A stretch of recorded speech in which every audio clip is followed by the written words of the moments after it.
Not one red cent. We're not sending money willy-nilly all over the government to whatever department he tells us to. Absolutely not. Read the fine print. Read your promissory note. Those loans are held by the Department of Education. And if that department no longer exists, neither do my loans. Matter of a fact, if you're firing everybody, firing half the workforce, sent everybody home with their laptop, told them to work remotely, everybody that's at home, why don't you go ahead, press a few buttons, touch the keyboard, and get rid of all our student loans. Go ahead and eradicate them right now. Because we're not paying them anyway. If you think the Department of Education closing has nothing to do with you, really? If you work in K-12 education, if you're a teacher in K-12 education, if you're a principal, administrator, if you have a child in K-12 education, this affects you too. Billions of dollars go to fund public education annually. If you work in higher education, any aspect of college or university education, if you're a student at education, if you're a parent that has a college educated child, this affects you too. You have graduated from college and now have student loan debt. This affects you also. They manage and allocate over $100 billion in student loans, $30 billion in Pell Grants. Those are about to be cut. Federal loans about to be cut. Institutional aid to colleges about to be cut. Some colleges might have to close, especially state-funded colleges that depend on federal funding. They may not operate or have the funds to operate or be operational. My husband and I both too. Where she thinks she is. Walking into that seat as if she belongs there. The audacity to be the first. Dr. Paula L. Jackson, the first female interim athletics director at Texas Southern University. And now, for the first time ever, Texas Southern's athletic director's core functions are now led by an all-female athletic director staff. This Women's History Month, Texas Southern University celebrates women who are rooted in resilience and blooming in power.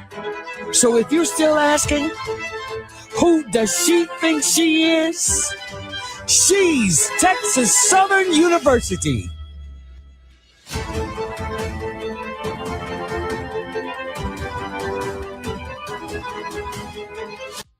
To get rid of the term YN. That's our problem. The term YN is so derogatory. Other races are using it as like gospel YN. Like, why is that you like? And it's funny, but it's like sad at the same time because we're conditioning ourselves to be put in that position. Who all participated in the quarter zip trend? That's a lifestyle, not a trend. You shouldn't have to go quarter zip in a bunch of teeth to feel like that you're a well-standing, upstanding citizen. Right. Like, black men have always prided themselves on dressing up nice, smelling good, and all that. Mm-hmm. This ain't nothing new. Yeah. All that said, whitewash, YN culture, like she was saying. Exactly. It goes back to that.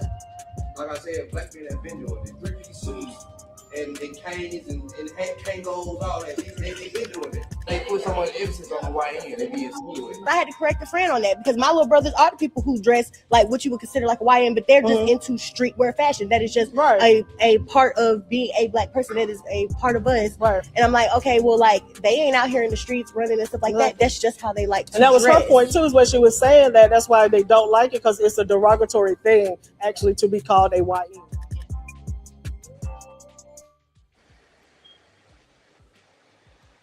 Peace and love, and welcome to Black Press USA's morning show, where we bring you the headlines in the culture. And I'm really excited about our co-host this morning. She is the managing editor of The Hilltop newspaper at Howard University. Welcome, Aniyah Genama. Did I say that right?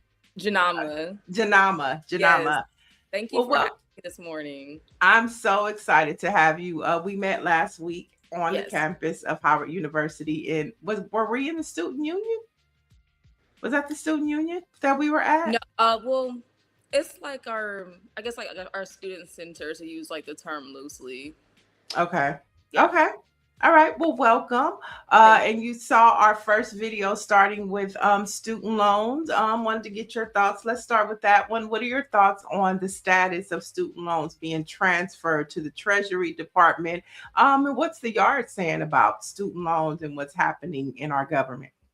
Student loans is always a pretty hot topic on campus, and I don't even want to limit it to just the campus of Howard University, but student loans, as we know, is an intergenerational problem, right? Mm-hmm. So the transferring of these funds and just the kind of the fear and the insecurity that causes the people around me is something very unsettling to see. My mom is actually a teacher, and she's getting her specialist degree right now. So these are all the things that we have to think about. And I think sometimes when people say like, oh, I didn't go to college, that doesn't mean someone else in your family or someone else in your village may not. So I think this is something that we all need to be very aware of and very tuned into, because it's not just student loans, but it's also teachers, it's administration, it's all the things that we take for granted. And then our next video, we just want to give a shout out, since we're talking about HBCUs today, shout out to Texas Southern and their women's department, athletic department.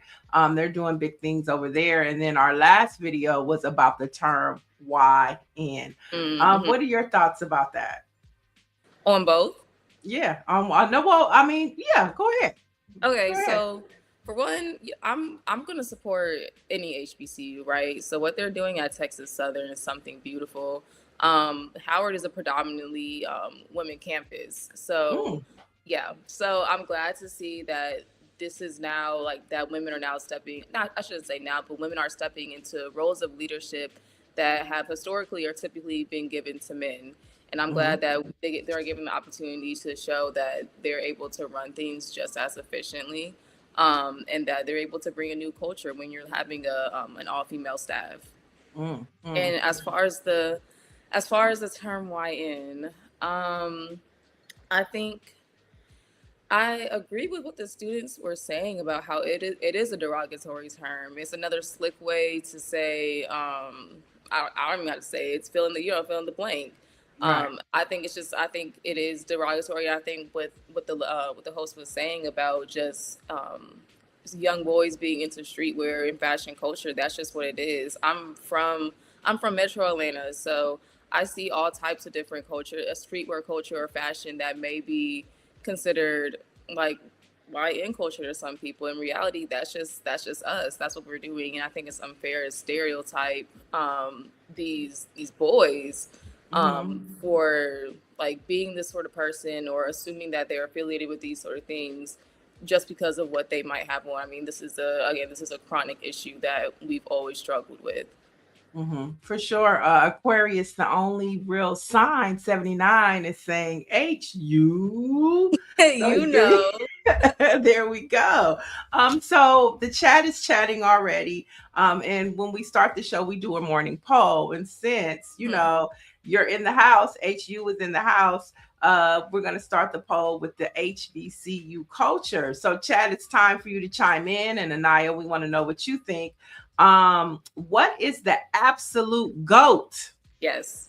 The greatest of all time when we say that for a HBCU tradition? Is it the homecoming experience, the marching band, the Divine Nine, or the Battle of the Fashion? So chat, chime in if you think it's A, homecoming, B, the marching band, the C, the Divine Nine, or D, the Battle of Fashion when it comes to what captures the HBCU experience. Jump in the chat. And Aniyah, what would you say is the GOAT of HBCU out of those options?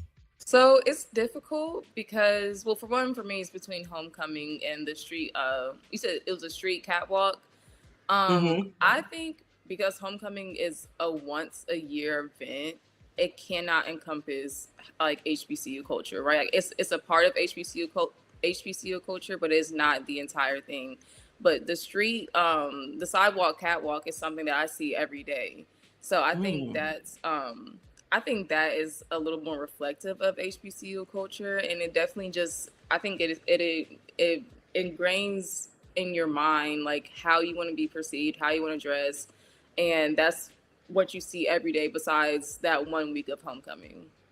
Okay, so see, I think I'm torn between homecoming and the marching band because maybe I'm out of it. But when I think of how people from who haven't had an HBCU experience, if they go to a homecoming or the marching band, right? Because everybody wants the marching band at their Christmas, at the Macy's Christmas parade, at the Rose Bowl, at their NFL halftime show. It's like the marching band captures what that HBCU experience is like. And then with homecoming, you can always go back to that school day scene. And I have on my 40 Acres and a Mule Spike Lee school day sweatshirt representing GSU, Grambling State University. But I think those two, for me, I guess as an alumni, capture the HBCU experience. But I can, when you said that the sidewalk catwalk, I remember being on the yard, and after we went to the cafeteria, everybody would kind of stand outside, but you had your best outfit on because you wanted to be seen. I remember I used to have this suit, and I just thought, when I put that suit on, oh, this is what I'm wearing when I'm right outside the calf, and the Kappas are across the street, the Alphas are over there, and the Megas are over there. So, but I get it. I totally get it. The chat is saying, homecoming. Orange G is saying homecoming because the nation tries to duplicate an HBCU homecoming from PWI to high school. They try to duplicate the HBCU homecoming experience. See, he's an alumni. He's a little older. Michelle says, when I attended Morgan State University, I don't recall catwalks. Explain, please. I think you did. And said, Michelle says, I'm aging myself. So, but there's nothing like that HBCU experience. And when I walked on Howard's campus last week, I was so excited. I called my niece who's at Texas Southern just to show her, look where I'm at. I'm on HU's campus. So Chad, keep chiming in and tell us what you think the greatest experience is on an HBCU campus. And Aniyah, since you're here, I have a question for you. As you balance the newspaper and getting your degree, how do you survive a busy Thursday morning? Is it A, pure caffeine, coffee, tea? Is it B, high energy playlist? Is it C, total silence before your first class? Or hitting that snooze button just a few more times? I would say, it's a mix of all of those things. It's a mix of a couple of things. So I'm a big tea person. I like more fruity types of tea, and anyone that sees me on campus like sees my little travel tea mug. So that gets me through the day. And also I do hit the snooze button a couple more times in the morning, but I give myself time to hit the snooze button. So I'm not late. I'm just, slowly starting my day. Okay. I think it's a bit off for me.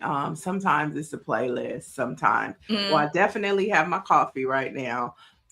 So yeah, but let's get into these headlines. And some of them are mixed with HBCU vibes. So chat, we want you to chime in.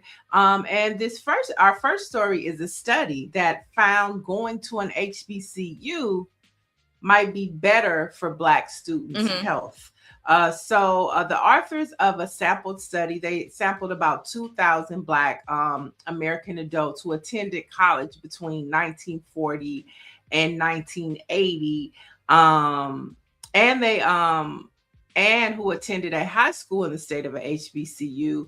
They came to the conclusion that there may be a correlation between collegiate environment, and long-term wellness. Now, during the time frame of attendance, the two major policy implementations that shaped schooling in the country, that's why they did it between 1940 and 1980, because in 1952, of course, it was Brown versus Board of Education that ruled against segregation in schools, and they stated that it was unconstitutional. And the second was the 1964 Civil Rights Act, which barred racial discrimination in schools. So that's why that time period of polling happened. But the study mined differences between Black students who attended college during a time when they were largely prevented from attending white colleges, and Black students who attended college after segregation were outlawed. And so they said that there was more stress for Black students who attended PWIs versus an HBCU. And let's fast forward to your time, and even my time, because I'm Gen X. Do you feel like being on an HBCU campus is a safe space versus a PWI? I would say yes. I really have nothing else to compare to. I've been at Howard all 4 years, and I was fortunate enough to go to like elementary, middle school, and high school with a large variety of people. So I can't speak to the PWI experience fully, but I will say that being at an HBCU is a very, at least for me, like as a Black woman, it is a very positive and uplifting experience. I mean, I think I'll agree. I was just saying Sunday at church that going to an HBCU really helped me tap into my Blackness, especially being from the state of California, right? Because we're such a diverse state. So I went to high school with whites, Blacks, Latinos, Asians. So to go to Grambling and have that experience in an all Black culture, the professors, care about you in a special way, right? Yeah. They want to see you excel in life. And I just don't know if you get that through a PWI. And if you're in the chat, let us know if you went to a PWI and if you went to a HBCU, what your thoughts are when it comes to colleges and your experience. I feel like there is a stress of when you go to a PWI that you always have to do more. It's kind of like when Michelle Obama says when they were in the White House, they couldn't fail because all eyes were on them. Right. I feel like that's what happens when you go to a PWI. I'm not saying that you're not accepted. I'm just saying that there is a certain level that you always have to go higher, right? Yeah. Because of the environment. Nancy Wall wants to know, what is the student participation in voting at Howard? She just threw that out there. I'm gonna assume that you mean like the presidential election, like voting in that way. Just probably across the board, like across the board. I would say Howard. I don't have any like hard statistics off top of my head right now, but Howard, the students are very like politically active group of people, especially when it came to the presidential election in 2024. I mean, it was just all hands on deck. Like starting as soon as Vice President Kamala Harris announced her run for presidency, it was a bunch of organizing happening on campus. There's different student groups being formed to support her and her win. And it was an all hands on deck kind of effort. And I would say when it comes to other elections, it's the same. And I think it's kind of a trend that people don't talk about other elections as often. And I think on Howard's campus, we just try our best to amplify those elections that are just as important, but not as popular. I know when I was there last week, I guess you guys have an election coming up, and I saw all of the students campaigning, and they had elections. No, campaign season is also very fun as well. Students definitely show up for that because it's a time to put yourself on display. Like you have your friends who are running as well, you have your classmates who are running. You want to try your best to support everyone. So students definitely get involved in the elections on campus too. I see. I see. Let's head to this next story where a jury has found Meta and YouTube negligent in a landmark lawsuit on social media safety. Take a look at what Don Lemon had to say about this.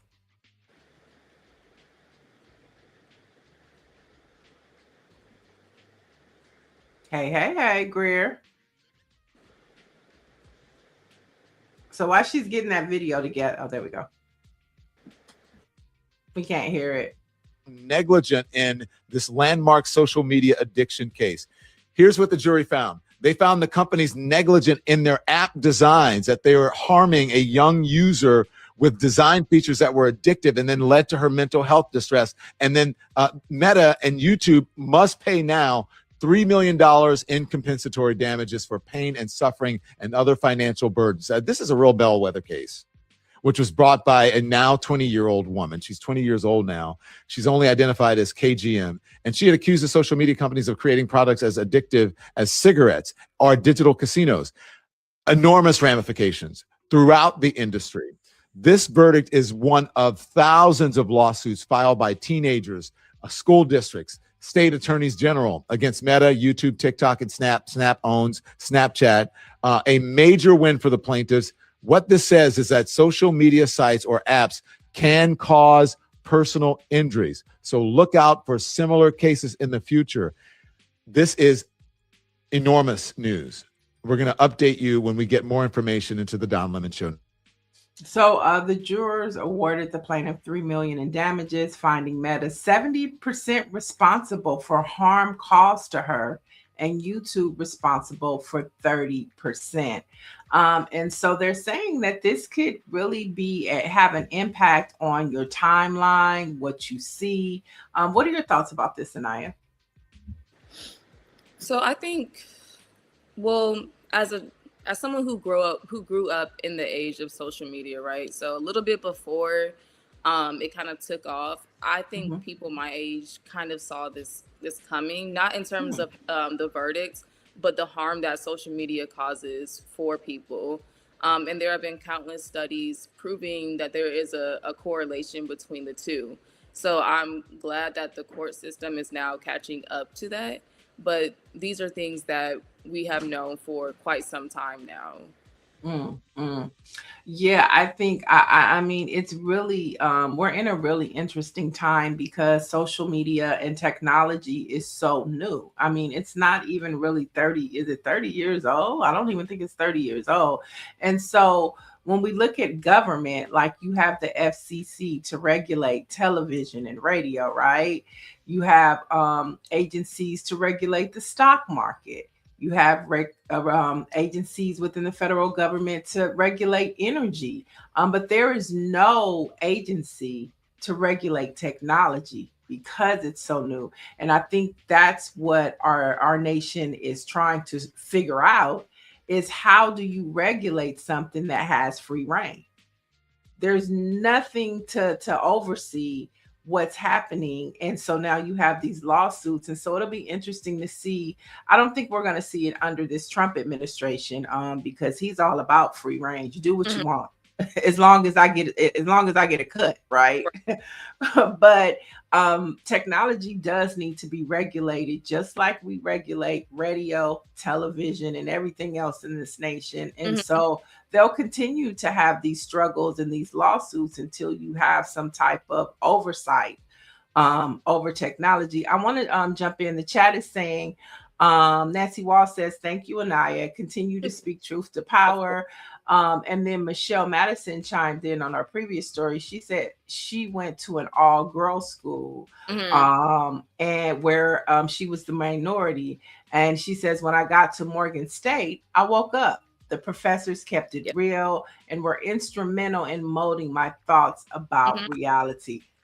Same thing I thought and said. So I think that HBCUs are very important. Yes. Especially now in a time where they're trying to erase Black history. An HBCU is going to make sure you get your full Black experience. And I also want to say that if we have time, that simply attending an HBCU isn't enough, right? So you could say that I go to an HBCU and now understand everything about Black culture, you still have to be an active participant in learning about yourself. So simply being around Black students, Black people, Black teachers isn't enough. It's helpful, but you actually have to do the work yourself to engage with your professors and engage with your classmates to make sure that you're getting the full scope of the experience. All right. Now let's jump to a story that's trending in headlines, and it's happening at HU. So a popular K-pop group, BTS, has confused its fans and members of the HBCU community with its depiction of Howard University's campus in a new album teaser. So the HBCU's yard and signature building, Founders Library, were used in the teaser for the group's upcoming LP, but some viewers were not pleased over the depiction of its student body. Now, the animation only showcased a few Black students in the video, with the rest presented as white or other races. While having an international student body, we know Howard University is predominantly Black. So what is the Hilltop saying, and what's the Yard saying about this, Aniyah? So of course the Hilltop reported on this, and we got the perspective of a bunch of students, and I think we were all pretty confused on why Howard was used for this. I think some students feel, and this is just me talking to students personally, I think some students feel like this is another example of people profiting off of Black culture, right? So you're going to use a school like Howard University to maybe tap into a new market that you're not tapped into, or get further into that market. And while it may have been no malicious intent on their end, it's something that we feel protective of, because we know how hard it was for us to even have this space, and we know how hard it was to even to build a legacy that Howard University has now. So I think it was a bit insensitive, and I think it was a bit out of touch with how things should be, with how things should be approached, and also not even having an accurate depiction of the student body on campus. Just added salt to the wound. Now, have you heard from BTS? No, we have not heard from BTS. Did they get permission to do this, or they just randomly picked Howard and just said, "Hey, this is what we're doing"? Now, I'm not sure what happened behind the scenes with how they got Howard's name, image, and likeness, but I know that there was shock, right? So I can't speculate, but the students were a bit confused about it. It'll be interesting to see if they give an apology for it or something like that. So we'll have to continue to track this story. And I guess, everybody make sure you track the Hilltop, because I know that you guys are covering this. Yes.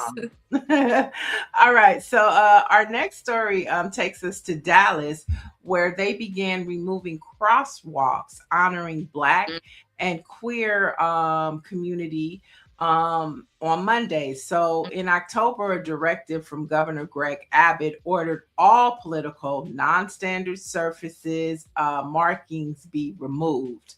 So many rainbow crosswalks in historically gay neighborhoods of Oak Lawn were already washed away by early afternoon Monday, and Black Lives Matter crosswalks in South Dallas and other designs in Uptown, and up to 30 total, are also slated for removal. Now, the city said in a memo last week that the new crosswalks will be installed by April 28th. And we know in DC, they've already taken away the Black Lives Matter display that was there.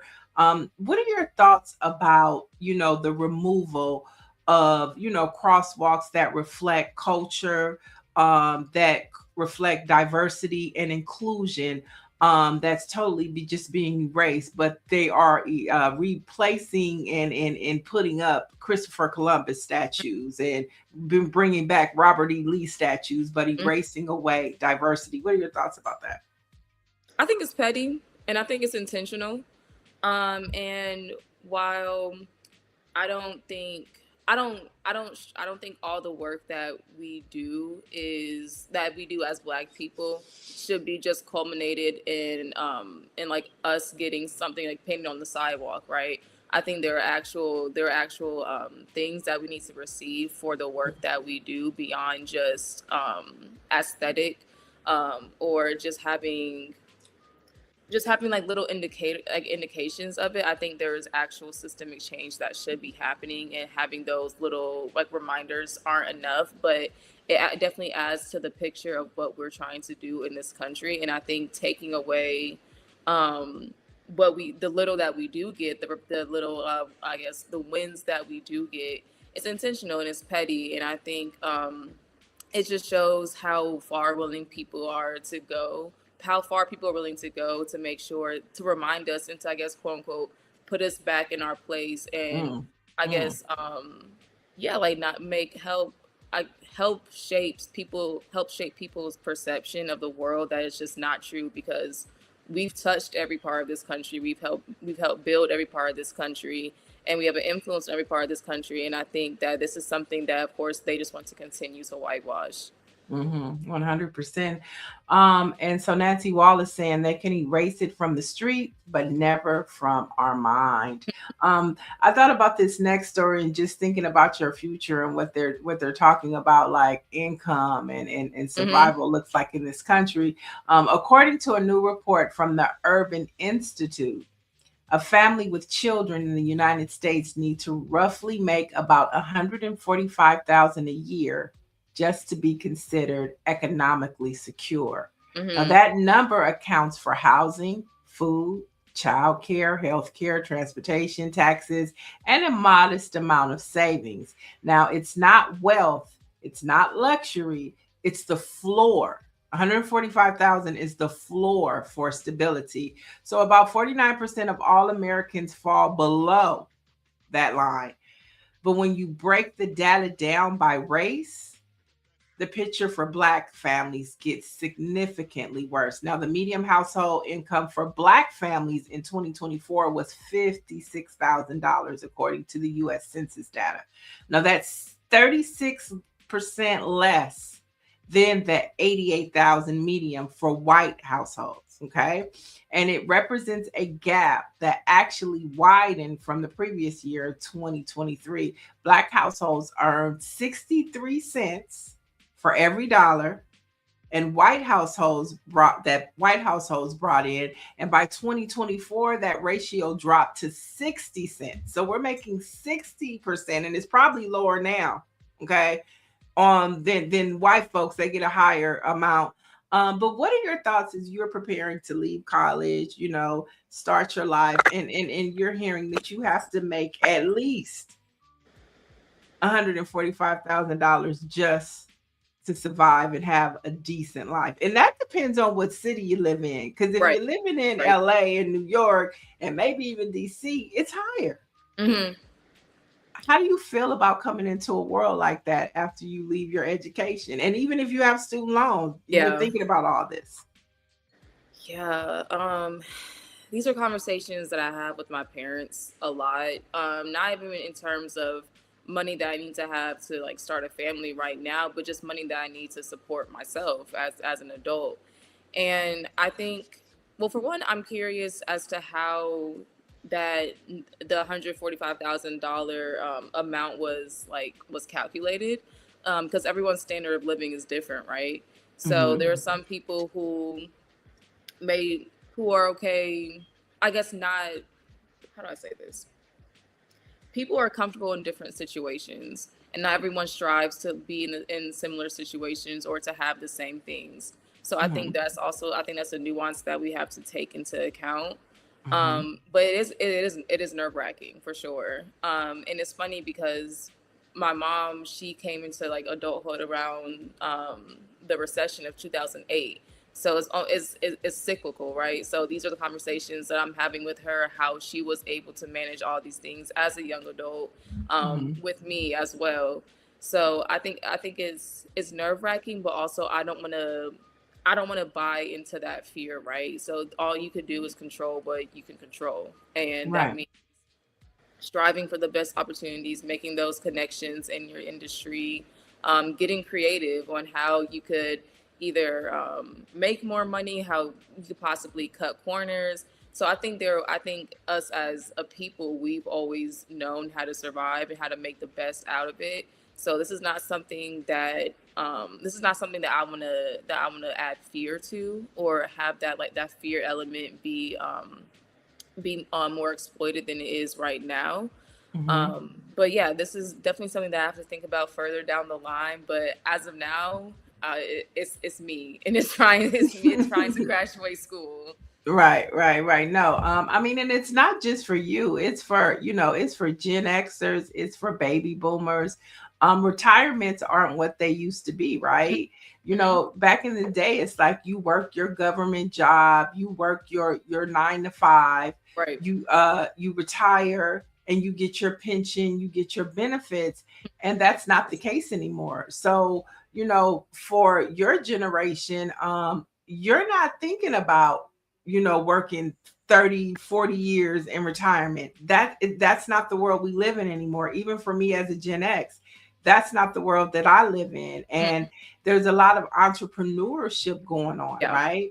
And what they're saying is the trends with AI and all of these things that, entrepreneurship is going to be the way to go if you want to succeed in this world. And so the landscape is totally different. And so we just have to figure it out. So you're not alone with this. That's my point. Okay. Before we leave that topic, I want to interrogate Aniyah a little bit more around this conversation. So Aniyah, how many more years do you have left?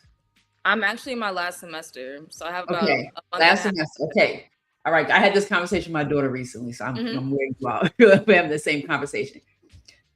Let's not think about down the road. Are you concerned about, do you have a job set up for after graduation? I do. You do? Okay. So you're not concerned at all about leaving school and now getting off the books, your parents' books? No, there's definitely a level of there's that transition stage that I'm thinking about, right? So between the time that I graduate and that I start my first job, I shouldn't say concerned, but reality is going to hit a little bit. I'm no longer in college, and they're no longer going to be taking care of me. But I think I don't see the value in putting concerns to things that I don't have control over. I did all that I could these 4 years to set myself up in the best position possible post grad. And I think that's what I have to make peace with. And that's what I have to carry with me. But as far as myself, no, I'm not too concerned. I do think it's important to keep in mind other people who may not feel as confident in their post-grad life, and try to figure out ways to help them or to set them up with connections that you may have. But for myself, I'm not too stressed. Is postgraduate is graduate school in your future? Say it again. Is graduate school in your future? Do you plan to go graduate school? Graduate school is in my future. Not this upcoming year, but graduate school will be there in my future. Michelle Mattis is saying your parents did a great job with you and I. Big Cheese is saying the Gen Zs must really take in consideration that AI is replacing college graduates. What are your thoughts about that? Do you feel that? Y'all are talking about that?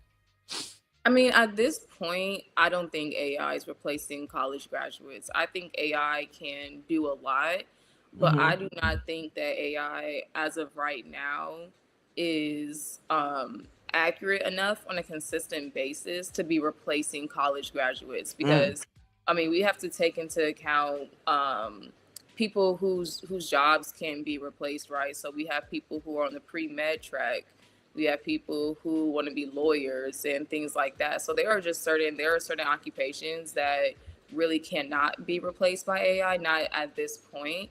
So no, I don't think that AI is going to replace college graduates right now.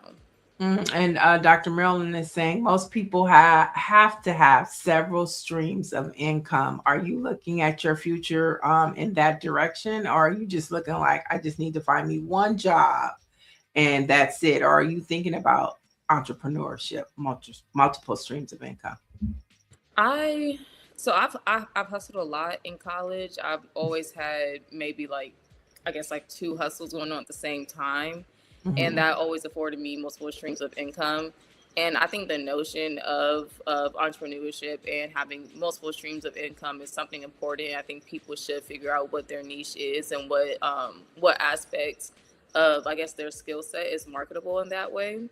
But also, I don't believe in spreading yourself too thin. So if you have a job that can provide you with all the things that you need to survive, then I believe it's beneficial to put your all into that job or into that career.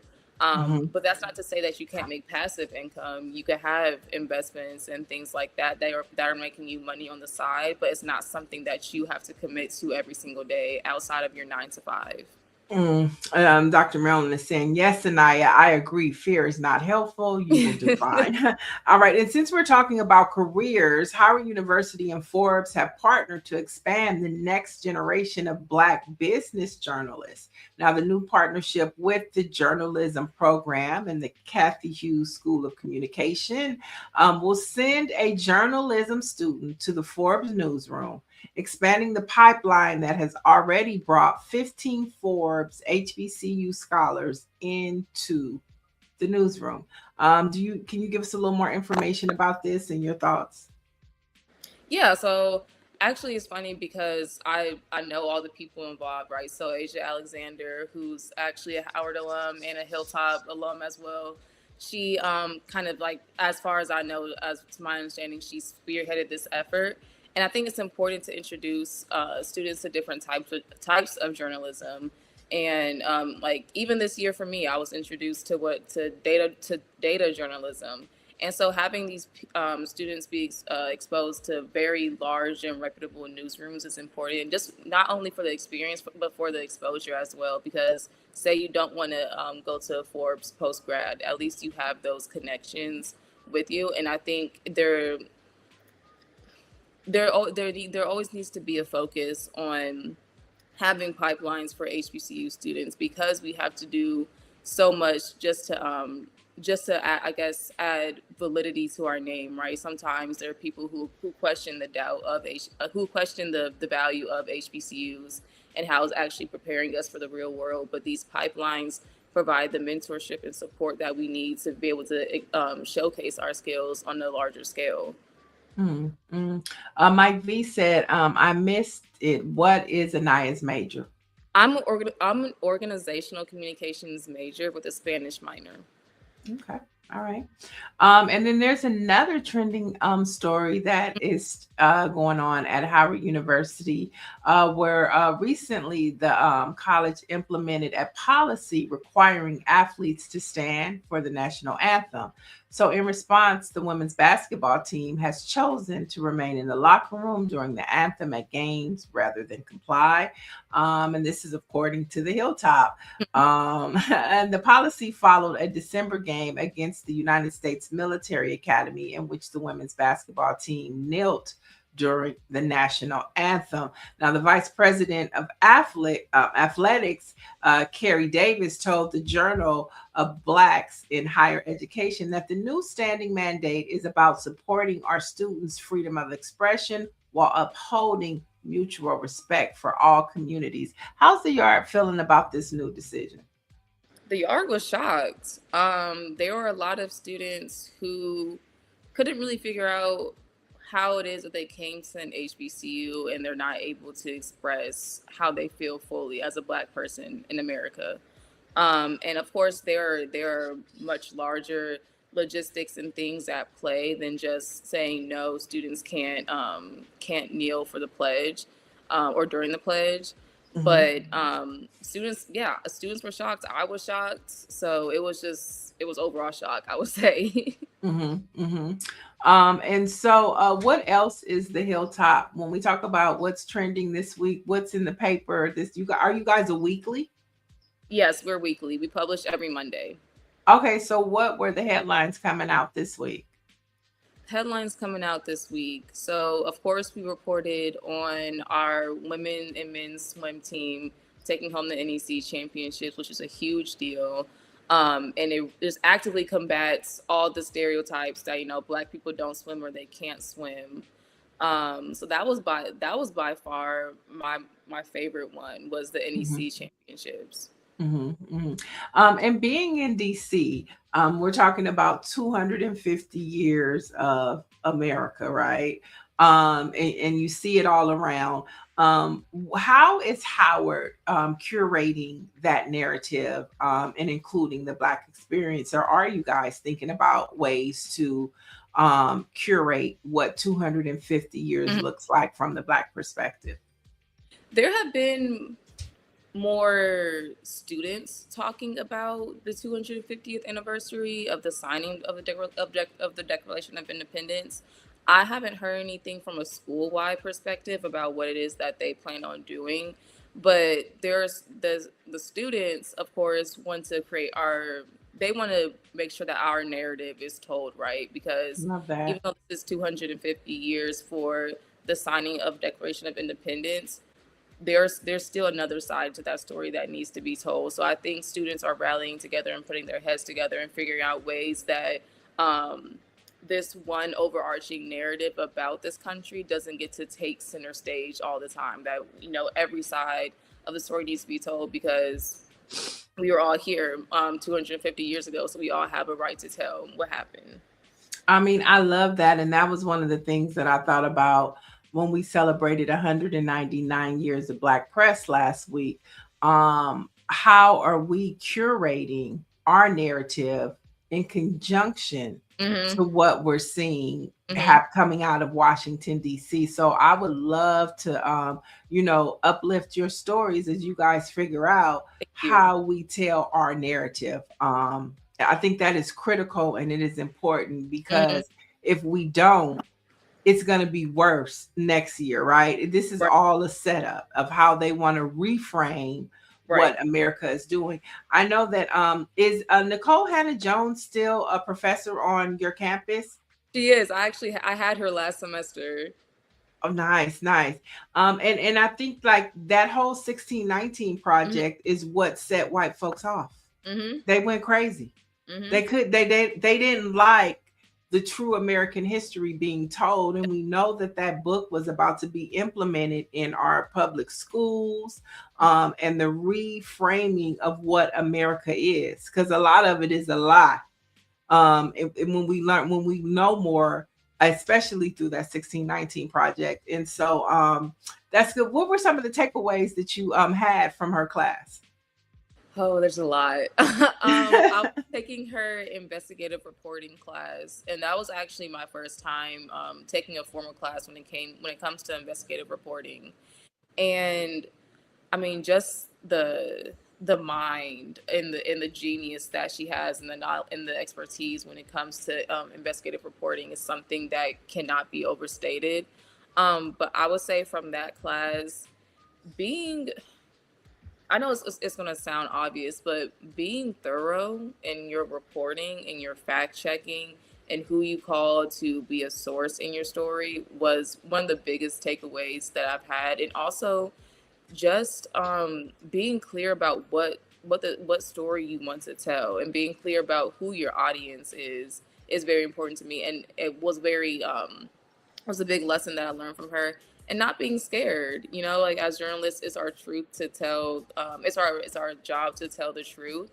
Of course, you're gonna ruffle some feathers in the process, but as long as what you're doing is honest and is for a reason, and it's not just done to slander someone or to slander a system, then you're doing what needs to be done. I mean, I think that is so true, and I think that's why I love, you know, working with the Black Press and working in Black-owned media, is because narrative and spin. What is the spin of the story? So we can look at a story, but we can all tell it from a different perspective, right? And so that's the gift that we have, is that we have the power to change narrative. We could look at that, for example, the Epstein file, and you could look at how it's being presented on mainstream media. But there's a whole nother side that is just totally being ignored, and that's the women, the victims. they're being ignored by, you know, Donald Trump, Jeffrey Epstein, Yep. Bill Clinton. But the narrative about the women is lost in the story, and that is the story. Right. And so spin is so important. So I think, like, you know, the Kathy Hughes communications, you know, with Nicole Hannah, professor, do you call her professor? Yes, I do. Professor Nicole Hannah Jones, like, for them to be able, the school, her classes, to be able to tell you that you have the power to change the spin, it's critical. It's going to be critical, and the Black press is something that people can come to, and get the truth. And also just showing us that as students, we have the ability to do all this good reporting, right? There are so many resources that a lot of students don't know are available to them, and there are so many rights that you have as an American citizen and as members of the press that many people aren't knowledgeable of. So empowering students with that knowledge and with those resources is something that's completely going to change the game. 100%. Let's let me ask you a question before you get light. Are students discussing the Epstein files on campus? And if so, what's the attitude about it as it relates to the impact it's having on our culture? Yeah, students are definitely talking about the Epstein files right now. It kind of, and their perspective kind of depends on who you're talking to, right? So there are some people who believe that there's just another layer of it that we're not being told. There are others who are just disinterested, because I think we're so bombarded with information, and we keep seeing Epstein, Trump, file.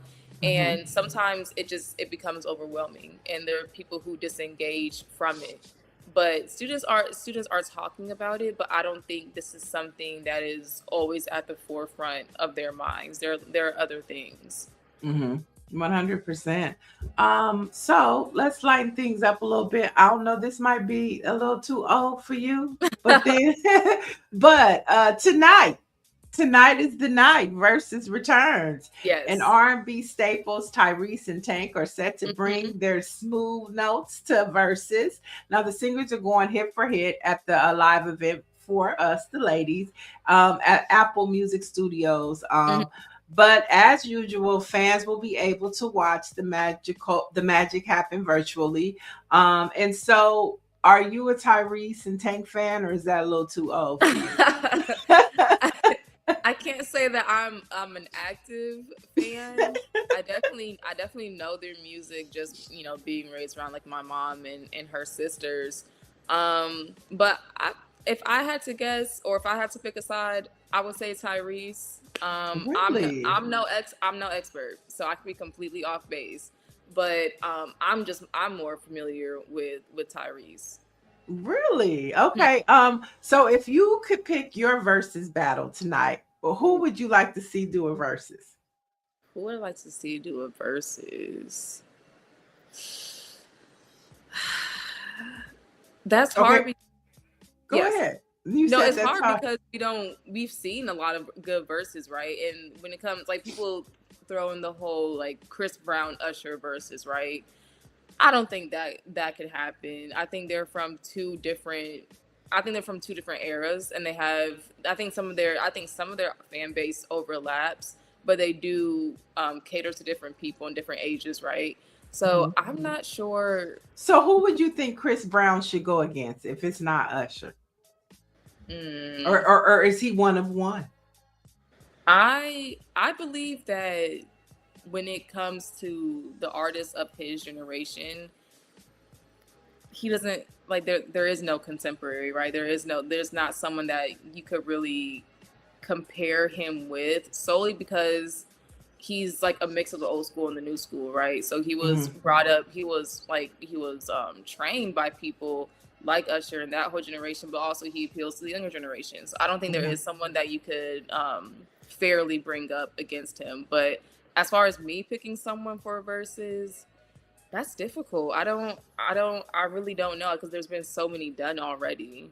Okay, so I'm going to give you some names, and you tell me who you think they should go against. Okay, Coco Jones. Who would be good to go against Coco Jones? Money Long? Perhaps I would say the first person that came to my mind was either like Chloe Bailey or Halle Bailey. I think that's a bit more fair. For Coco Jones. Yes. Okay. What about SZA? Ooh, that's a good one. SZA. SZA. I mean, first person that came to mind was Summer Walker, but that's a little bit different. I think they have a little bit of a different vibe. But SZA, but that's a good one. I mean, I think Summer Walker, I think they could go hit for hit. It's a different vibe, but it's still the same. Or what about Ella Mai? Ella Mai, that's a good one. I would say, if anything, I would put Ella Mai and maybe her together. That's interesting. Ella Yeah. Mai and her. Okay. Okay. Somebody put in there T.I. versus 50. If T.I. and 50 did a versus, I mean, that's still your mom's age bracket. But who would you go with? Yeah. Atlanta. Atlanta. Okay, chat. Who do you guys have for versus? So we did the guys. What about like somebody like Olivia Dean? Ooh, Olivia Dean. First person comes to mind is Cleo Sol. Yes, I thought the same thing. I thought the same thing, but I think Cleo Sol would take it. I mean, she is. Yeah, she's phenomenal. Yeah. I mean, I think she is like one of the most underrated artists right now. But once people are introduced to her, then they get it. Yeah, I agree. Yeah. Are you a gospel fan? I grew up Southern Baptist for a little bit, so I know gospel music. I can't say I can like rattle off all the names of gospel artists though. But okay, so let me just put this one out there. Who do you think Mary never did a versus? Who do you think Mary should do a versus against? I think Mary should do a versus against. Ooh, I don't. Let me think. Mary. Yeah, give me some options. I'm not too sure. Chad, who do you think would do good with the Mary verses? Maybe Kirk Franklin already did it with Fred Hammond. Yeah, I didn't want to just like throw in. Yeah, I didn't want to throw in Kirk Franklin there. I already know he did it. Maybe Yolanda Adams or Yolanda Adams. Is it Tamala Man? Oh, Tamala Man and Yolanda Adams would do good together in the verses. Okay. I think those two would do good. I think like a Hezekiah Walker and a Donald Lawrence. Are you familiar with Hezekiah? I think that would be like choir for choir. Yeah. That would be good. The Clark sisters and Shirley Caesar would do good together. Dallas is in the chat. She's been on the show before. But yeah, so I mean, we have to definitely tap in tonight to see what's happening with Tank, or maybe your mom is going to tap in and tell you how. Let's jump into our Black facts before we get up out of here. So on today, March 26, 1964, civil rights leaders Martin Luther King Jr. and Malcolm X met for the first time and only time at the U.S. Capitol in Washington, D.C., while attending a Senate debate on the Civil Rights Act. There was actually a FX series about this moment that you guys can go check out. But that's what happened today in Black history. And in 1995, I don't know if you know who this is, Aniyah. It's but Easy. Eazy-E passed away. Of course, rapper Eric Wright founded Ruthless Records, was a member of the iconic NWA, and he passed away at 31 from AIDS complications. I didn't realize he was 31. Yeah. Very young. But that's what happened. Any closing remarks that you want to share, or let us know what's coming up in the Hilltop? Any stories that you're working on? Yeah, so we're actually working on our last print edition of the year. It's our commencement edition. We have one every single year. It's just wrapping up the school year. I'm looking forward to that one. We usually focus on like the graduating class and the things that, they thought of the school year, their college career, and what they anticipate for the future. So I would definitely say keep an eye out for that. You can also check out our latest print edition called Reclamation of a Nation. It's our third one that we put out for the year.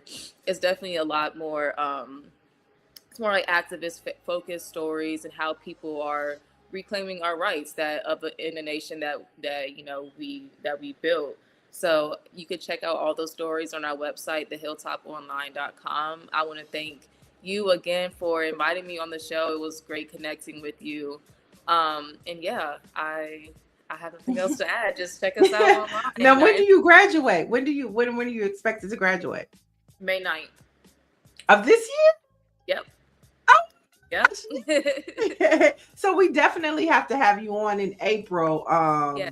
If you don't mind, we would love to have you come back because the chat is saying this is very refreshing to have you on the show. You bring a different dynamic. And next time you come on, we'll mix it up even more to make sure that, we're having these intergenerational conversations because they are critical for us to have, because we learn something from you and maybe you learn something from us. Because basically in this chat, we're Gen Xers for the most part. Mm-hmm. she is a proponent. No, I would definitely love to come back, and there's always something to learn from every. And I think we learned that at the Black Press Week event. Intergenerational communication is very, very important, especially right now. So I loved being here, and I love being able to connect with different generations. Mm-hmm. For sure. Greer, you were saying something? I was saying we want to invite Aniyah to come in and participate in the conversation about reparations. She said she's a proponent. I think it would be nice to hear from that generation as it relates to to reparations. So when you come back, we'll make sure that we have a reparations conversation because we talk about that a lot on the show and what that looks like. Because while everything else is going on, there's still conversations that are important to our community that we still should be having and not get caught up in mainstream. So thank you for joining us. Thank you. How can we keep up with you? Yeah, so you could. Well, my Instagram is niyah.leigh. Also, you can find me on LinkedIn. It's just my full name, Aniyah Genama. Those are the best ways to keep up with me. All right. So, folks, we'll be back tomorrow. Of course, Jill Monroe will be with us, and we do like pop culture and for the culture conversations mixed with little news on Friday. Mm-hmm. So until then, you can visit the Hilltop for more Black news and information. Yep. And of course, for the latest in headlines and culture, visit blackpressusa.com. Thank you so much for joining us, and we'll see you chat tomorrow. Bye, you all.